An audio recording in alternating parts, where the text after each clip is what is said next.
Good evening, viewers. Here are our headlines. The pendulum is yet to be settled as car victim late Erika Molium's father has today in a press conference demanded more proofs of his daughter's demise in the artist Tenor's car at Feu Rouge.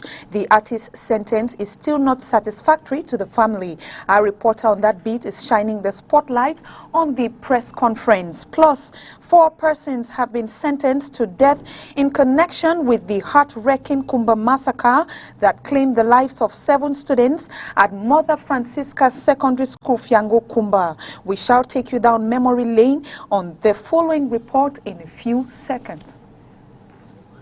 Good evening, viewers. Thanks for watching the 8 p.m. bilingual newscast on Spectrum Television. Tonight, we begin in the French language with Inès Pangan. Good evening, Inès. Bonsoir, Joséphine Benzier. Bonsoir à vous, mesdames et messieurs, et bienvenue. Comme annoncé en titre, affaire Ténor, le père de Erika Molium, la jeune fille décédée dans l'accident de circulation impliquant l'artiste musicien, était face à la presse ce 8 septembre 2021. 2 informations à retenir de cette conférence de presse. D'abord, jusqu'à date, aucun échange n'a eu lieu entre les 2 familles et aussi le certificat de genre de mort de la jeune Erika Molium ne satisfait pas son père, la reine Gonzeux. Dépôt de corps post-accident de la voie publique.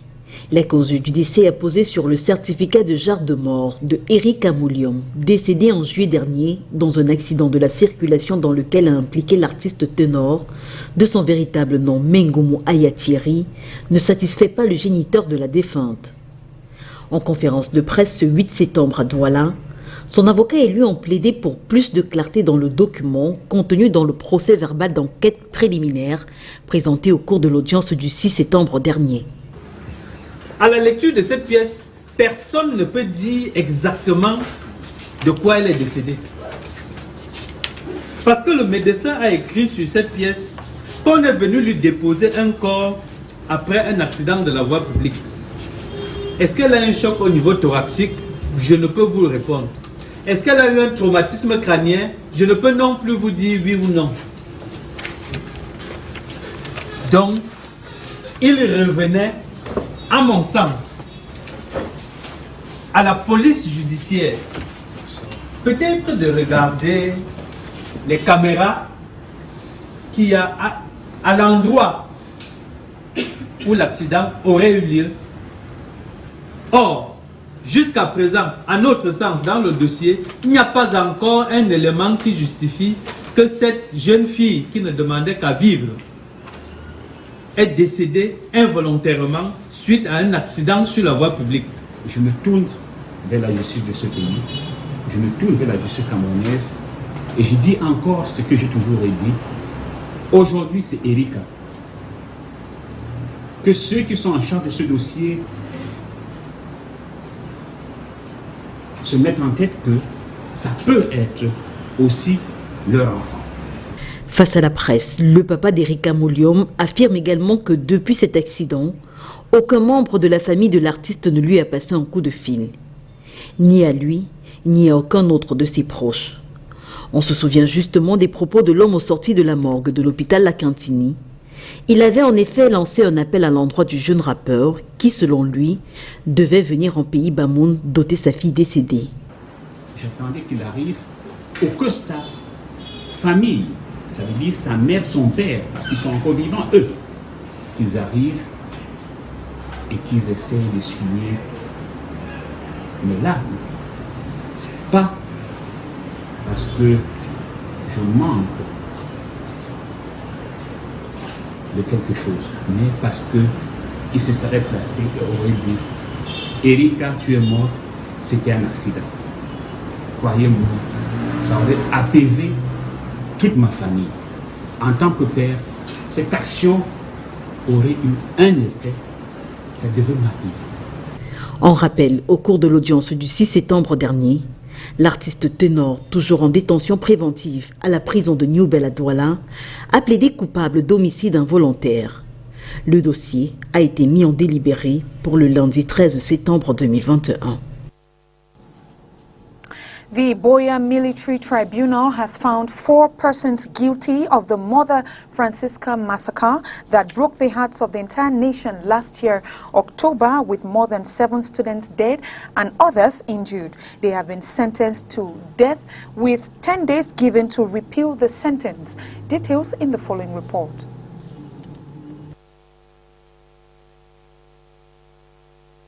Justice will soon prevail as 4 persons accused of insurrection, terrorism, and primarily connected to the Kumba massacre have been found guilty.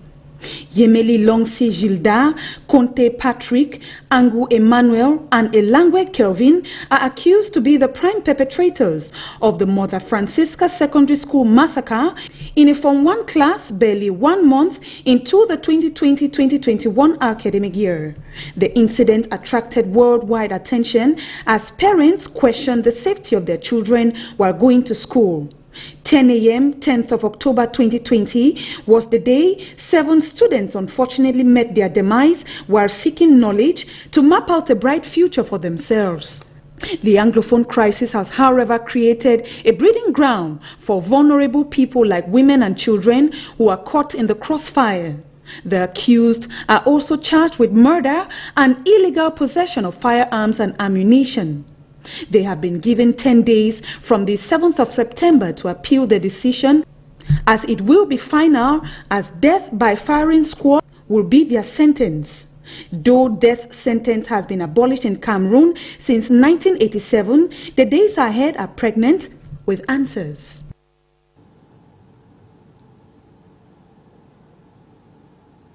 Collecte de l'impôt, le Cameroun veut numériser l'adressage fiscal pour mieux localiser les contribuables. Cette approche pourrait agrandir la population fiscale et améliorer la gestion des taxes et celle des travaux sur les voiries et réseaux divers.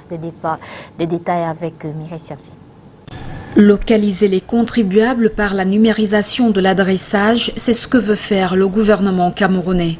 L'objectif de cette mission est d'évaluer la qualité des outils d'adressage utilisés par la communauté urbaine de Yaoundé en termes de couverture et de prévision des données. La collecte de l'impôt via l'adressage numérique au Cameroun, en commençant par Yaoundé, pourrait agrandir la population fiscale évaluée par l'administration à 140 000 contribuables professionnels à fin avril 2021. D'où l'appel d'offres qui vient d'être lancé par le ministre de l'Habitat, du Développement urbain pour le recrutement d'une firme chargée de l'étude de faisabilité de solutions numériques de l'adressage dans la capitale politique du Cameroun. Les entreprises intéressées ont jusqu'au 1er octobre 2021 pour postuler. La durée totale des prestations s'étend sur 4 mois, non compris les délais de validation. Le consultant retenu à la fin du processus doit proposer la faisabilité d'un applicatif qui consiste à la mise en place d'une plateforme de coopération Direction générale des impôts, Trésor, Fonds spécial d'équipement et d'intervention intercommunale pour l'optimisation du recouvrement des recettes directes et la localisation des contribuables sur la base de l'adressage. Les solutions informatiques de la firme qui sera retenue doivent permettre l'amélioration de la gestion des taxes et celle des travaux sur les voiries et réseaux divers. Ce projet est lancé dans un contexte où, malgré les récents adressages non numériques des rues initiées dans quelques villes par les autorités publiques, les localisations géographiques se font encore de nos jours de manière rudimentaire. À en croire le ministère des Finances, l'étroitesse de l'assiette fiscale s'explique en grande partie par le poids considérable du secteur informel dans l'économie. Environ 45% du PIB pour une contribution fiscale de moins de 5%. Le consul honoraire du Kazakhstan au Cameroun a reçu ce jour des mains du gouverneur de la région du centre les Équatures, marquant le lien diplomatique entre les deux États. Sur les enjeux de cette remise, je vous propose un extrait du consul honoraire du Kazakhstan au Cameroun. C'est au micro de Olivier Bouzik. Je voudrais remercier leurs excellences, messieurs les présidents de la République, son excellence Nassim Djomar Tokayev, président de la République du Kazakhstan, et bien sûr son excellence Paul Biya, président de la République du Cameroun, pour la très haute marque de confiance qu'ils ont su me faire. Je pense que, comme vous devez le savoir, c'est la première représentation entre guillemets diplomatique sur le Cameroun, mais également sur toute l'Afrique francophone. Donc la relation bilatérale entre le Kazakhstan et le Cameroun est tout à fait naissante. Donc dans les prochains jours, nous allons travailler à ce que cette relation soit véritablement productive afin qu'un partenariat win-win puisse véritablement se faire. Divisional Officer for Meme Division, Chamberlain Tuondong, has carried out an inspection in some schools in Kumba to ensure the smooth start and running of the school year. Details with Catherine Kone.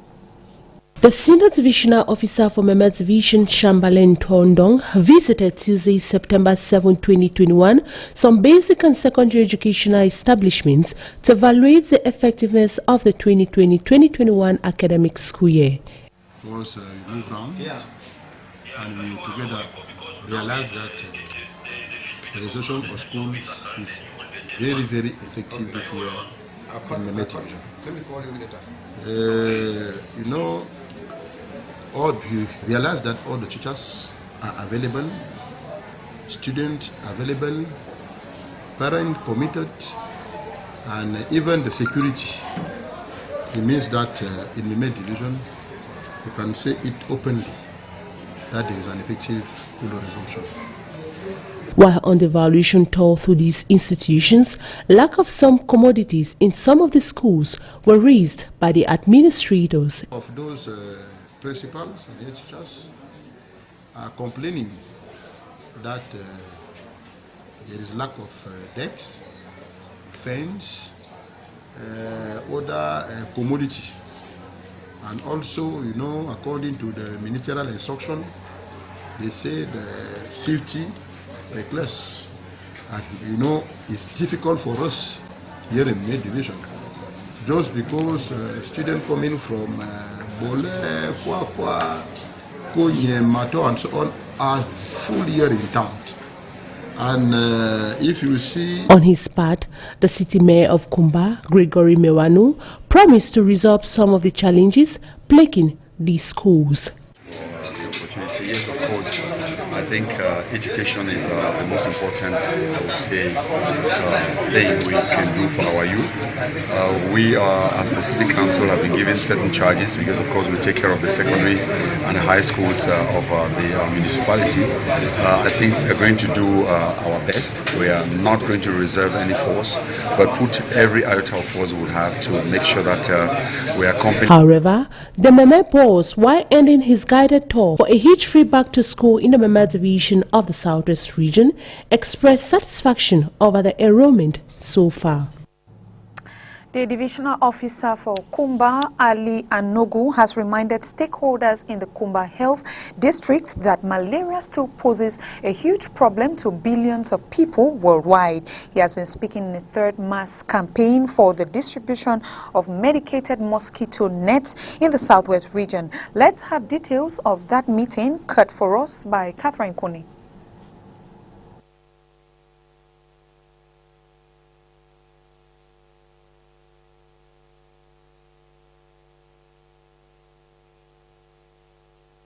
The advocacy meeting for the health district of Kumba that we have just carried out is very, very important in this activity of mass distribution of mosquito nets to our communities, to our people, and to our health areas.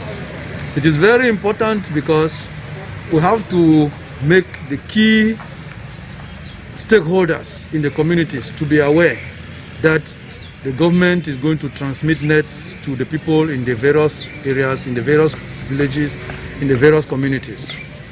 The people have to know that the nets distribution is their own activity. It is their own personal, it is their own community activity. It is not a government activity. It is one that concerns the people and their well-being. The Global Fund, which is the funder of this activity, the partner with the government of Cameroon, is the one that is carrying out this activity in our various communities. So our people have to know that this activity involving the stakeholders in the communities is very, very important for them to know that it is their own activity. It is not the authorities' activity. It is not somebody's activity. It is their own personal activity. And that is why during the advocacies, we started right down there in the communities before coming to the towns. And from the towns, we have gone to the other levels of the region, where everybody is to be aware as a community, as a level of the communities for this implementation, effective implementation and distribution of these mosquito nets. En culture, la 13e édition du Festival des musiques urbaines d'Anoumabo, FEMUA en abrégé, se déroule dans un contexte de crise sanitaire marqué par la Covid-19. L'agenda du FEMUA 2021 intègre donc des moments de sensibilisation sur cette maladie à coronavirus. Le point avec nos envoyés spéciaux en Côte d'Ivoire, Mireille Grasse Amban et Emmanuel Tibi. À Salfo, lead vocal du groupe ivoirien Magic System, a exprimé son plaisir de relancer ce FEMUA qui, pour lui, caractérisera la reprise des actions culturelles, surtout du secteur de la musique en Côte d'Ivoire, lors de la cérémonie du lancement tenue à Anoumabo, dans le sud d'Abidjan. Anoumabo, village de la commune de Marcory, qui a vu grandir le groupe Magic System. Révélé au monde à travers le titre Premier Gaou, ce festival est une marque de reconnaissance à l'endroit des siens. Aujourd'hui, Anoumabo, ce village est connu dans le monde entier grâce aux magiciens. Ce FEMUA se tient dans un contexte de crise sanitaire de Covid-19. Ne sera pas seulement un FEMUA de musique, il sera aussi un FEMUA de sensibilisation et qui va appeler cette jeunesse qui est encore réticente à se faire vacciner, a indiqué à Salfo. C'est pourquoi des dispositions ont été prises au sein de l'INGS pendant le FEMUA pour que des centres de vaccination soient installés afin de permettre à tous ceux qui voudraient se faire vacciner de le faire en toute quiétude. La 13e édition du FEMUA se tient du 7 au 12 septembre avec comme pays à l'honneur le Sénégal. Abidjan accueillera une partie des festivités et la ville balnéaire du Grand Bassam. L'une des innovations de cette année est la tenue de 4 jours de concert, contrairement aux années précédentes. Cette année, l'Union européenne fête ses 60 ans de corporation avec la Côte d'Ivoire. L'ambassadeur s'est félicité de ce festival qui permet aussi aux jeunes d'avoir accès à des formations et offres d'emploi. Le FEMUA aussi un moment unique pour échanger avec les jeunes et les grands publics sur des thèmes comme notamment la paix, la création de l'emploi, l'entrepreneuriat, les séjours et les études en Europe, la migration légale et la lutte, d'ailleurs qu'on fait tous ensemble, contre les changements climatiques. Quant au ministre ivoirien de la Culture, de l'Industrie, des Arts et du Spectacle, Arlette Badou Nguessan, a renouvelé la satisfaction à l'endroit du groupe Magic System. Une vingtaine d'artistes est attendue, entre autres Kofi Olomide, Pape Diouf, David Carrera du Portugal, VG Dream de la France, Floby Zahara d'Afrique du Sud. En nécrologie, Amobé Mevege n'est plus. Il est décédé ce mercredi 8 septembre dans un hôpital de la région parisienne où il avait été admis parce que présentant des symptômes de la Covid-19. Son décès a été annoncé sur sa page Facebook et celle de Ubi News TV, chaîne de télévision qu'il avait lancée en 2012 sur câble. Mireille Sabzi. Présentateur depuis 2010 sur France 24 de l'émission culturelle À l'affiche et chroniqueur musical, Amobé Mevege avait également présenté l'émission quotidienne Plan Sud sur RFI de 1995 à 2010 où il était resté très proche des équipes. Il avait aussi collaboré avec TV5 Monde, MCM Africa, France O et fondé la chaîne panafricaine Ubi News TVOM5. À France 24 comme à RFI, Amobé Mevege, citoyen voyageur des 2 continents, a toujours su créer des ponts entre les cultures européennes et africaines. Il était un visage et une voix familier et apprécié par les téléspectateurs et les auditeurs des chaînes de France Média Monde qui lui rendent hommage sur les antennes depuis cet après-midi, tout comme le reste du monde. Né à Yaoundé, Alain Amobé-Mévégué arrive en France à l'âge de 3 ans. Il y effectuera toute sa scolarité. Cet ancien élève du Conservatoire libre du cinéma français dont il est sorti diplômé en 1994 après avoir effectué une licence d'études cinématographiques est une figure connue du monde de la culture et du show business de la diaspora africaine de France, car il était très impliqué dans les questions de diversité. Ce fils étonne dans la région du centre au Cameroun, né en 1968, qui a renoncé à son prénom Alain, militait pour une plus grande visibilité des Noirs dans les médias français. Fin août, il a séjourné au Cameroun pour assister aux obsèques de sa mère. Aujourd'hui, c'est lui qui rend l'âme. À l'étranger, la situation économique de la Guinée-Conakry n'est pas des plus reluisantes malgré son sous-sol riche. Le coup d'État perpétré dans ce pays de l'Afrique de l'Ouest augure-t-il des lendemains meilleurs? La question a été posée par Oriane Donquin à Alseni Baldé. Il est journaliste à Espace Guinée-Conakry et je vous propose de l'écouter. C'est un peu tôt peut-être de dire que ça augure un lendemain meilleur, mais avec peut-être le soutien, voilà, le soutien je ne dirais pas du soutien de la communauté internationale, mais ceux qui sont là, le soutien du peuple de Guinée, avec quelques opérateurs économiques qui soutiennent la junte au pouvoir, parce que vous savez, le plus souvent, la communauté internationale,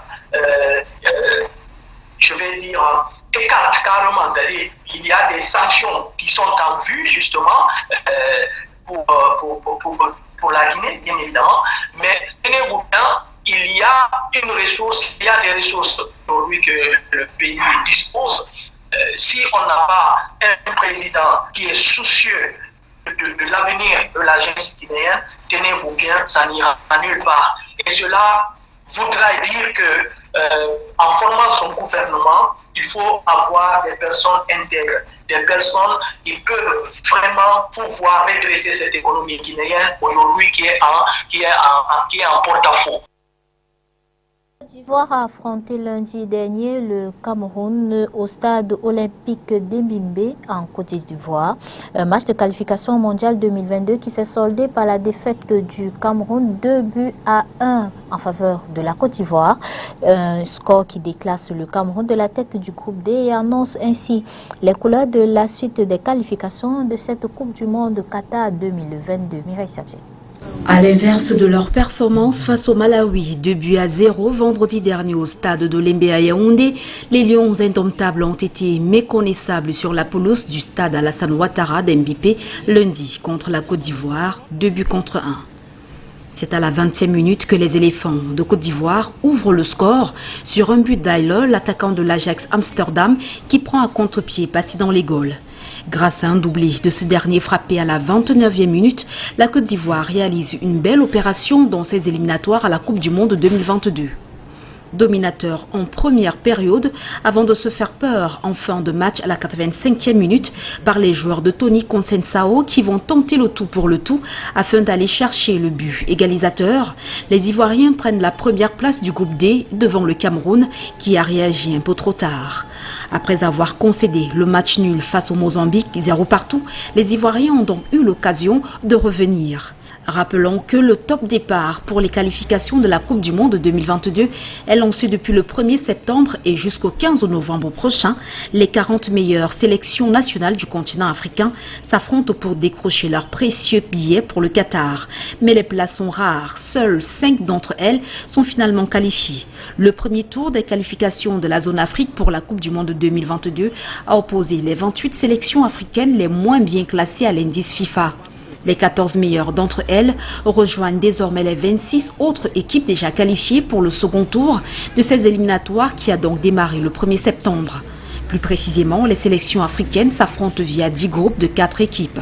Le premier de chaque groupe sera qualifié pour les matchs de barrage prévus en mars 2022.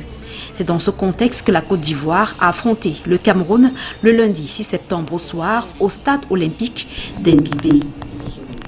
Et c'est avec ces images que nous mettons un thème à cette édition d'information bilingue sur Spectrum Television. Merci d'avoir été des nôtres. Retrouvons-nous demain. Bonsoir, Joséphine Binzi. Good night to you, Ines, and good night to you, viewers. Thanks for watching.